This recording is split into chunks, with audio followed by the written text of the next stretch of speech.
اسلام میں بیٹی کا مقام۔ آج سے 1500 سال قبل جب انسانیت جہالت کے گہرے سمندروں میں غوطے کھا رہی تھی، جہاں انسان وحشی اور درندے کی مانند خود انسان کا دشمن تھا، وہاں لڑکیوں کو زندہ درگور کرنا معمول بن چکا تھا۔ لوگ اپنے گھر میں پیدا ہونے والی معصوم بیٹیوں کو قتل کر دیا کرتے، یہاں تک کہ تمام مذاہب میں عورت کو نفرت کا نشان سمجھا جانے لگا۔ یونانیوں میں عورت کا وجود ناپاک اور شیطانی تصور کیا جاتا تھا۔ عورت فقط خدمت اور نفسیاتی خواہشات کا ذریعہ تھی۔ رومیوں میں عورت کو روح خالی شے سمجھا جاتا۔ ساسانی بادشاہوں کے زمانے میں عورت کا شمار خرید و فروخت میں ہوتا تھا۔ یہودیوں میں عورت کی گواہی ناقابل قبول سمجھی جاتی، جبکہ ہندو عورت کو ہر خرابی کی جڑ، فتنے کی بنیاد اور حقیر ترین شے شمار کرتے تھے۔ قبل از اسلام عرب میں عورت زندہ رہنے کے قابل ہی نہیں سمجھی جاتی تھی۔ یہ کبھی رسم اس قدر عام ہو چکی تھی، اہل عرب اپنے ہاں پیدا ہونے والی بچی کے ہاتھ میں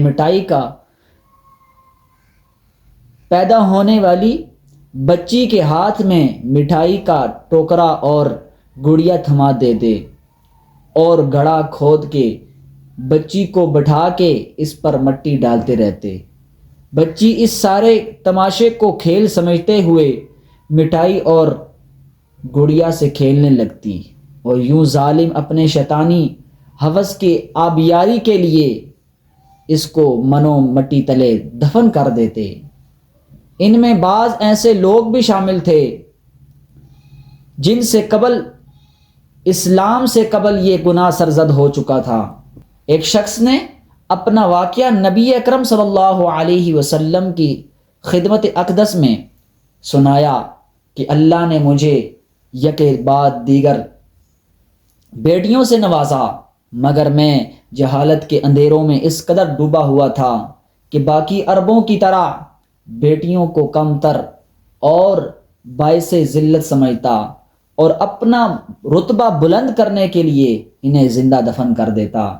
ایک دفعہ میں سفر میں تھا، میرے ہاں ایک اور بیٹی نے جنم لیا۔ میری بیوی نے خیال کیا کہ میں گھر واپس نہیں لوٹوں گا تو اسے بھی زندہ دفن کر دوں گا۔ اس خوف کی وجہ سے اس نے بیٹی کو ہمسائے کے گھر میں چھوڑ دیا۔ وہ تھوڑی بڑی ہو کے چلنا شروع ہوئی تو اس نے ہمارے گھر آنا شروع کر دیا، جس کی وجہ سے مجھے اس سے انتہائی انس اور محبت ہو گئی۔ اب میں روز اس کی راہ تکتا کہ وہ کب آئے اور میرے سینے کو ٹھنڈک نصیب ہو، میں اس سے کھیلوں، بات کروں۔ وہ آتی، میں اسے گود میں اٹھاتا، وہ کبھی میرے کندھوں پر سوار ہوتی، کبھی میری پیٹھ پر۔ میں محبت میں اس کا ماتھا چومتا اور اس کے سر پر شفقت کا ہاتھ رکھتا۔ پھر جب وہ اپنے گھر کو جانے لگتی تو میں اداس ہو جاتا۔ میری بیوی یہ سب کچھ دیکھ رہی تھی۔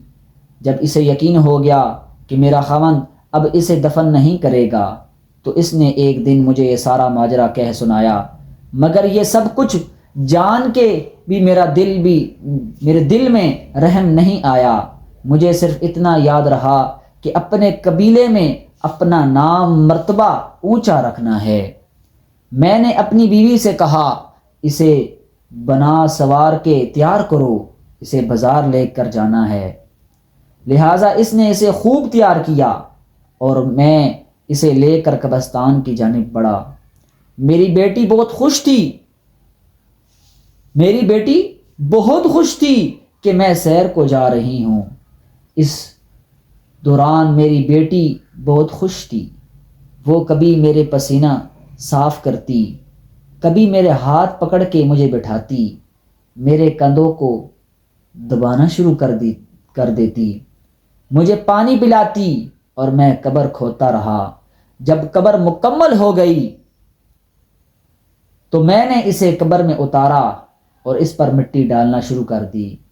وہ مسکراتے چہرے کے ساتھ مجھے دیکھتی رہی، لیکن میں اس پر مٹی ڈالتا رہا۔ بالآخر وہ کندھوں تک مٹی میں جکڑ گئی، یہاں تک کہ ہلنے سے بھی قاصر ہو گئی۔ اب جب اسے یقین ہو گیا کہ اسے بھی زندہ دفن کیا جا رہا ہے تو وہ رونے لگی، لیکن میرے دل میں رحم نہ آیا۔ میں نے اپنے دل کو پتھر بنا لیا اور دونوں ہاتھوں سے قبر پر مٹی ڈالنے لگا۔ آخر میں اس کی چیخوں کو منو مٹی تلے دفن کر دیا۔ اتنا کہہ کہ وہ شخص ہچکیاں لینا شروع ہو گیا۔ نبی اکرم صلی اللہ علیہ وسلم جو یہ سارا واقعہ سن رہے تھے، اپنا چہرہ انور اٹھایا تو آنکھیں آنسو سے تر تھی اور چہرہ مبارک آنسو سے بھیگ چکا تھا۔ آپ صلی اللہ علیہ وسلم کی آمد سے قبل بیٹیوں کے ساتھ کس طرح کا رویہ اختیار کیا جاتا تھا۔ الحمدللہ یہ اسلام ہی کی برکت ہے کہ آج ہمارے معاشرے میں بیٹی کو باعث رحمت سمجھا جاتا ہے۔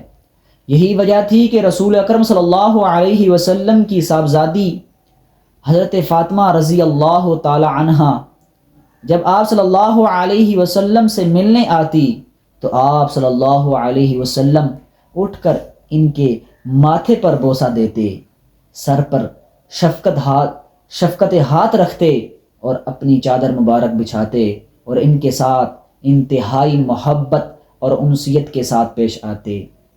حضرت علی رضی اللہ تعالی عنہ کا فرمان ہے، جب تم اپنے گھر جاؤ اور کوئی چیز اپنے بچوں کے لیے لے کر آؤ تو سب سے پہلے وہ چیز اپنی بیٹی کو دو۔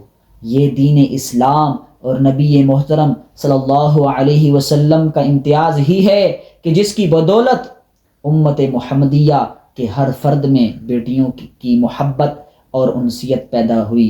اللہ رب العزت ہم لوگوں کو صحیح معنوں میں دین اسلام کے راستے پر گامزن ہونے اور نبی اکرم صلی اللہ علیہ وسلم کے اسوہ مبارکہ کو اپنی زندگیوں میں لانے اور ہمیں اس پر عمل کرنے کی توفیق عطا فرمائے، آمین۔ اگر ویڈیو اچھی لگے تو لائک، سبسکرائب اور کمنٹ لازمی کیجیے گا۔ اپنا بہت سارا خیال رکھیں، ملتے ہیں نیکسٹ ویڈیو میں۔